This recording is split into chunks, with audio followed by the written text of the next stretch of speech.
नमस्कार।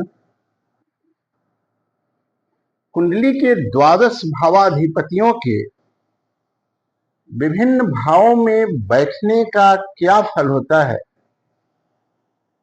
उसी क्रम में आज षष्ठ भावाधिपति या षष्ठेश, रोगेश, जो भी कहें, षष्ठेश का लग्न से लेकर के छठे भाव तक स्थित होने पर क्या फल होता है, उसको आप इस वीडियो के माध्यम से जानेंगे।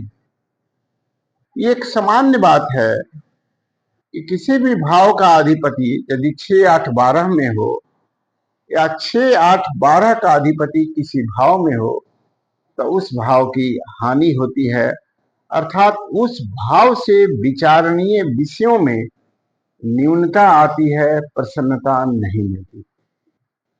तो सबसे पहले जानेंगे कि यदि षष्ठ भावाधिपति अर्थात छठे भाव में जो नंबर लिखा है उस नंबर वाली राशि का स्वामी यदि प्रथम भाव में बैठा हो, लग्न में बैठा हो, तो जातक का स्वास्थ्य जो है वो अच्छा नहीं रहता, यानी रोग से उसका शरीर कहीं न कहीं से जुड़ जाता है।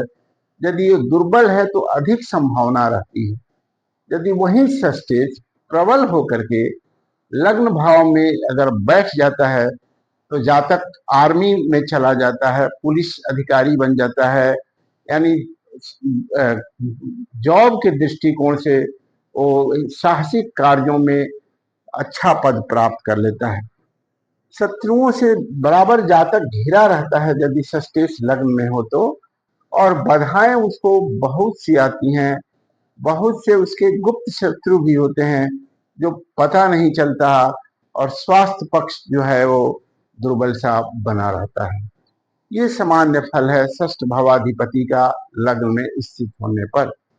वहीं षष्ठ भाव का अधिपति यदि दूसरे भाव में स्थित हो जाए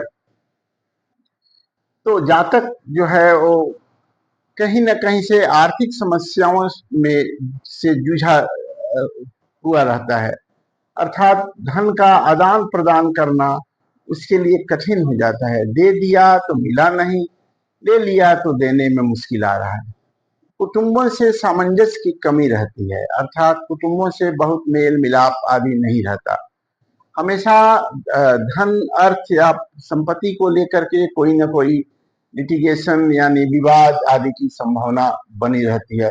स्वास्थ्य जो है उसका उत्तम नहीं रहता, और जातक को गले के ऊपर कोई न कोई स्वास्थ्य की परेशानी संभव है, यथा गले में कोई बीमारी हो जाए, वो कमजोर दृष्टि हो जाए, इस तरह की समस्याएं संभव है। दांत जो है वो टेढ़े मेढ़े हों, इस तरह की समस्याएं उसको आती है।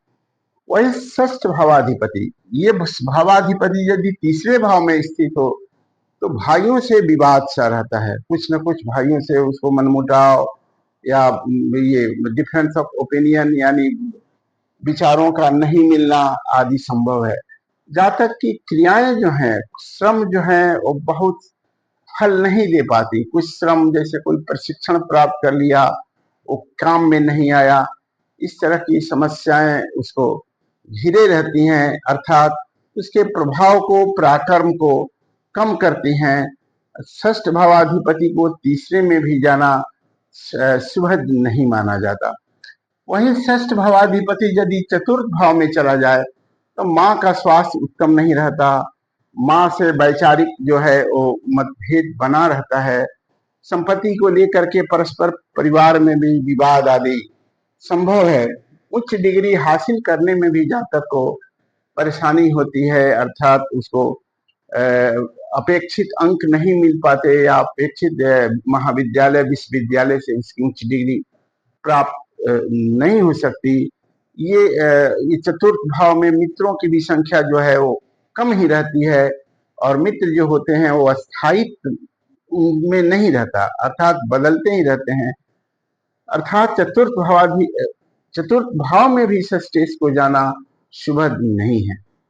वहीं यदि षष्ठ भावाधिपति पंचम भाव में स्थित हो जाए तो विलंब से संतान की प्राप्ति होना, कुछ ये गर्भापात हो जाना, मिसकैरेज हो जाना, बच्चों की संख्या कम होना, बच्चों से विचार नहीं मिलना, हमेशा कुछ न कुछ विवाद जो है वो बने रहता है बच्चों के साथ, या अपने अनुसार बच्चे नहीं रहते। कभी कभी शत्रुत्व भाव भी उत्पन्न हो जाता है बच्चों से, एक दूसरे को देखना नहीं चाहते, और कुछ न कुछ पढ़ाई लिखाई में जो है वो बाधाएं आती रहती है। तथापि जो जातक है उसको स्वास्थ्य के क्षेत्र में और ये लीगल जैसे के क्षेत्रों में उसकी अभिरुचि रहती है, और उस तरह के ज्ञान प्राप्त करने में उसकी सहजता रहती है। षष्ठेश यदि षष्ठ भाव में हो तो रोग की अधिकता नहीं रहती, यानी जातक का जो है स्वास्थ्य जो है वो मध्यम प्लस रहता है, अच्छा रहता है, क्योंकि अपनी ही राशि में बैठा हुआ है, और विरोधियों की भी संख्या कम होती है। उसके जो प्रतिद्वंदी हैं वो उससे सफल नहीं होते। जातक अपने प्रतिद्वंदियों से मजबूत रहता है, लेकिन प्रतिद्वंदी बाधा पहुंचाते रहते हैं, लेकिन इसको कोई हानि नहीं रहती। जो भी स्वास्थ्य बाधा आएगा वो लंबे समय तक नहीं रहता है, जल्दी आया जल्दी चला गया। इस तरह से छठा भावाधिपति यदि छठे भाव में हो तो ये फल होता है। कल के वीडियो में आप सप्तम भाव से लेकर के द्वादश भाव तक का फल जानेंगे।